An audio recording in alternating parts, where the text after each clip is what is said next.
조기 사임이사를 표명한 아베 신조 일본 총리가 후임 총리로 사실상 스가 요시히데 관방장관을 밀어주기로 한 배경이 주목됩니다. 아베는 애초 기시다 후미오 자민당 정조회장에게 자리를 넘겨줄 생각이었던 것으로 알려졌으나 기시다에 대한 지지 표명을 거부하면서 복심으로 알려진 스가가 차기 총리 경쟁에서 단숨에 유리한 고지를 차지했습니다. 기시다의 인기가 좀처럼 오르지 않는 가운데 라이벌인 이시바 시게루 전 자민당 간사장이 차기 총리가 됐을 경우 닥칠 후폭풍을 우려한 아베 총리와 측근이 대안으로 스가를 선택한 것으로 풀이됩니다. 7년 8개월에 걸친 아베 독주 체제에서 집권 자민당 정치인 대부분이 정권의 비위 의혹에 침묵하거나 동조했는데 반기를 든 상징적 인물이 이시바였습니다. 이달 14일 예정된 선거를 포함해 자민당 총재 선거에 4번째 도전하는 이시바는 과거 2차례의 선거에서 아베와 대결했습니다. 그는 자민당이 옛 민주당으로부터 정권을 되찾기 직전인 2012년 9월 총재 선거 때 1차 투표에서 1위를 기록했으나 결선 투표에서 아베에게 석패했습니다. 이시바는 2018년 9월 총재 선거 때 아베와 맞대결했으나 패했습니다. 아베는 2012년 12월 정권 출범 때 이시바에게 자민당 2인자인 간사장 자리를 주면서 포섭했고 2014년 9월 개각 때는 그를 지방 활성화를 담당하는 특임 장관에 임명하기도 했으나 정권 후반부로 가면서 둘의 관계가 완전히 틀어졌습니다.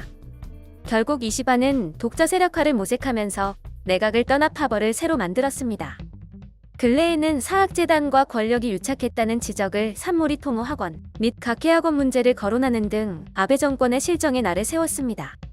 정권 후반기에 이시바를 철저히 냉대한 아베는 퇴임 후 이시바가 권력을 잡는 상황을 가장 우려한 것으로 볼 수 있습니다. 아베 총리는 물론 맹우인 아소다로 부총리 겸 재무상과 포스트 아베 주자로 적임이라고 일찍부터 판단한 인물은 기시다로 알려져 있습니다. 하지만 기시다의 지지율은 저조했습니다. 아베 정권 비판 여론이 높아진 가운데 이시바는 유권자를 상대로 한 주요 언론사 여론조사에서 이유와 큰 차이로 선두를 달렸습니다.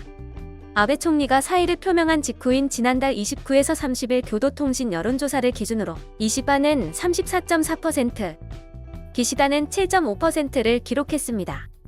기시다를 지원하면 아베 총리의 정적인 이시바가 권력을 쥘 수도 있다는 우려가 고개를 든 셈입니다. 니카이와 손잡고 기시다를 견제하던 스가가 이런 상황을 놓치지 않았습니다. 아사히 신문에 따르면 1일 총재 선거에 나가겠다는 뜻을 밝히러 온 스가에게 아소가 언제부터 총리가 되고 싶다고 생각했느냐고 묻자 스가는 최근 소장파 측근 의원들을 모아놓고 물어보니 대부분이 이시바를 꼽았다고 설명하고서 내가 나가지 않으면 안 된다고 결의했다고 설명했습니다. 아베 총리와 아소 부총리는 약체인 기시다를 밀었다가 라이벌이 이시바가 집권해 자신들과 관련된 비위 의혹을 파헤칠 가능성을 우려했고 스가는 이런 상황을 잘 이용해 판세를 뒤집은 것으로 보입니다.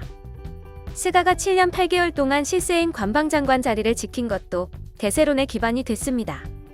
부대신이나 정무관으로 무파벌 소장파 의원을 심어 자신을 지지하는 그룹으로 키웠고 작년 가을 자민당 인사 때는 아베 총리가 니카이를 간사장에 유임하도록 유도해 니카이와의 관계를 돈독하게 했습니다. 니카이가 이끄는 니카이파는 자민당 7개 파벌 중 가장 먼저 스가 지지를 결정해 스가 대세론의 물꼬를 텄습니다. 산케이 신문은 아베 총리가 사의를 표명한 날 밤 기시다가 파벌 간부들과 도쿄의 한 음식점에 모여 대책을 논의했는데 이 자리에 파벌 명예회장인 고가 마코토 전 자민당 간사장을 부른 것이 아베와 아소가 등을 돌리게 한 결정적 사건이었다는 자민당 다선 의원의 분석을 전했습니다. 고가는 아베의 정책에 비판적이었고 지역구인 후쿠오카 현에서 세력 다툼을 벌여 아소와 매우 불편한 관계라는 것입니다. 영상이 도움이 되셨다면 좋아요와 구독을 부탁드립니다. 시청해주셔서 감사합니다.